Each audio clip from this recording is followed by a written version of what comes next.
Well, now, Pamela Birnie-Malarkey is joining us, and I believe that makes 8, isn't it, in the field that we have. Pamela, obviously, Malarkey and all that, because, you know, you were married, and does that have a lot to do with this, standing at this stage? In memory of Bill, with his policies, or how do you describe it? This campaign, Paul, I am Pamela Birnie-Malarkey. From my wildest dreams possible, I've had the inspiration from my late husband, Bill Malarkey. Bill invigorated my passion for politics. I've been known for my passion for politics. On that basis, I took the opportunity to move forward things. My intention is to also recognise those that have come before us. If we remember, the first ever woman to be elected to the House of Keys was a lady called Marion Shimmons in 1933. She was elected on the death of her husband. So that's the motivation. Okay. How do you describe yourself? Because you compliance officers and all sorts of things. A businesswoman, would that be all right to say? Or how do you, I would say my credibility with over 30 years accounting, compliance, project management experience, I can literally hit the ground running. In many, many areas of my professional career, I've had to go troubleshooting internationally for the businesses I've worked with. That's given me proper remit of what challenges people are facing, what solutions need to be made, and also what needs to be done to get the solutions. The biggest aspect in that is people. We often look at numbers. Whilst I'm an accountant and I can read a balance sheet, we often look at the numbers and we forget the personal aspect to it. That's one of the major inspirations for me, is the residents of Douglas South to actually place their trust in me for a vote so that I can follow through for them personally. And the people who had voted for Bill, are you standing on exactly the same sort of tickets, or have you got your own twist on things? I very much have my own twist on things. My manifesto will be coming out in proper timing, and it will quite clearly show the differences that I have compared to what Bill's policies were.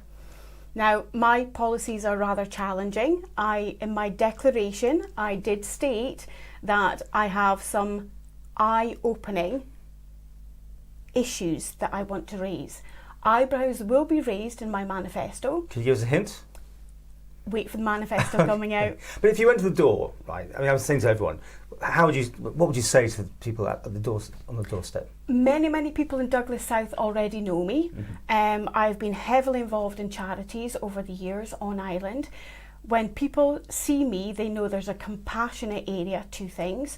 They've seen what I've done with charities over the years. They also see the certain aspect that they know if I am given something, I will make it happen no matter what. Taking the classic example in Douglas South was the Pinewood Social Club. Bill was the face of Pinewood Social Club. All the legals, all the accounting, all the documentation that went on behind the scenes, we were a team.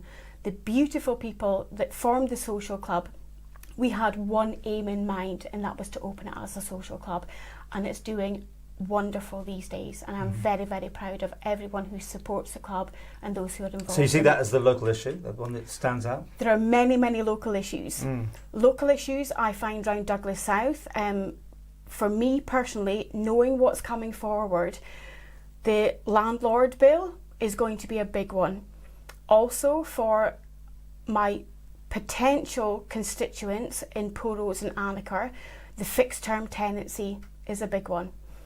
There hasn't been enough communication. Communication is crucial in sending out any message, whether it be local government or central government. You must tell people what's happening. And you think it's a bad law, or is it not well communicated, or needs tweaking, or what? Needs better communication. And that, having worked around the world, many different native languages, having to work with people who could often not speak the native language, pressing forward with the items that mattered most from them. That is a biggest issue that we have, is communication. We have examples recently where people have not known. One of my aspects that I'd like to touch on is we have many consultations going on One consultation at the moment that I would urge people to submit a response by the 1st of September is the climate consultation bill. This is crucial. This is our future.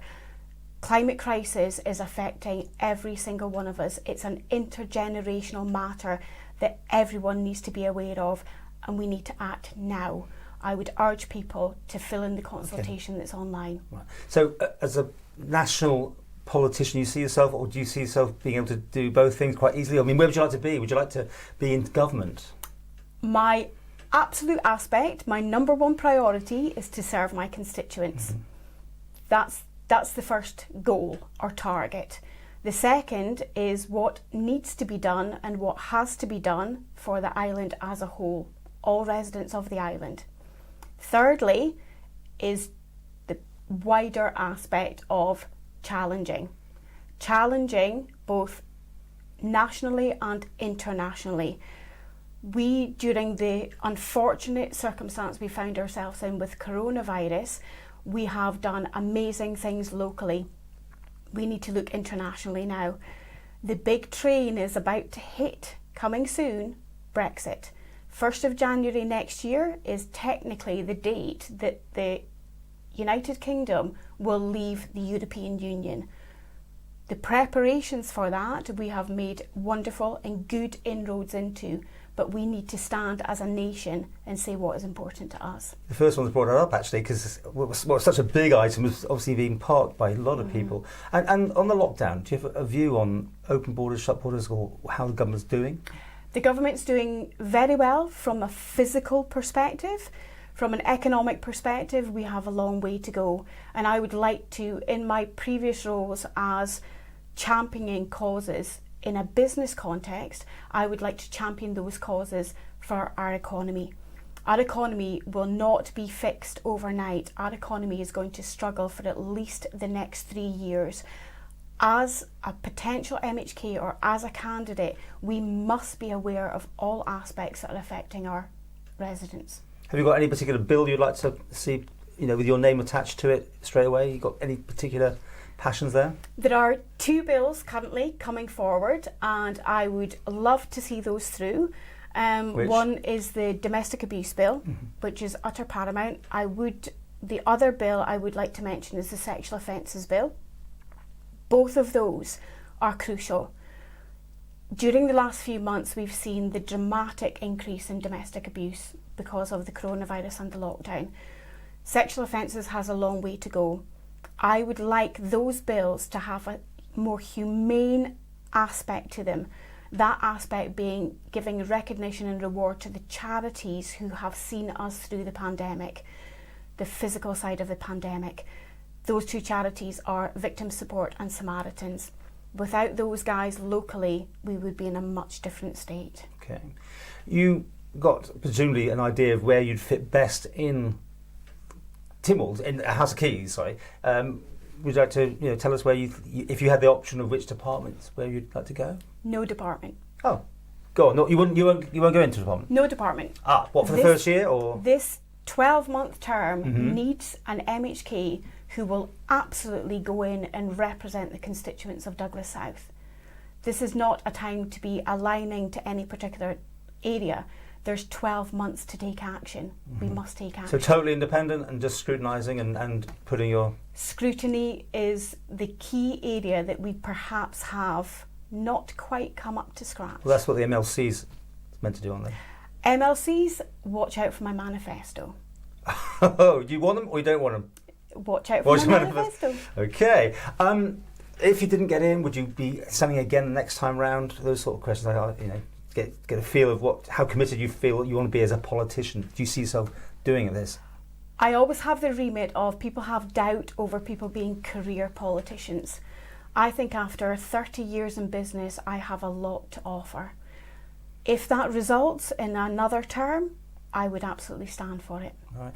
And this last question is probably a bit hard. I mean, if Bill was still with us, would you be standing as well? Would you be going in as a double act? No. So because he's not no longer with us, you feel taking the mantle up? Absolutely. It's a personal perspective for myself, but professionally and privately, this is something I have to do. I have to raise my head above the parapet to get what is best for Douglas South.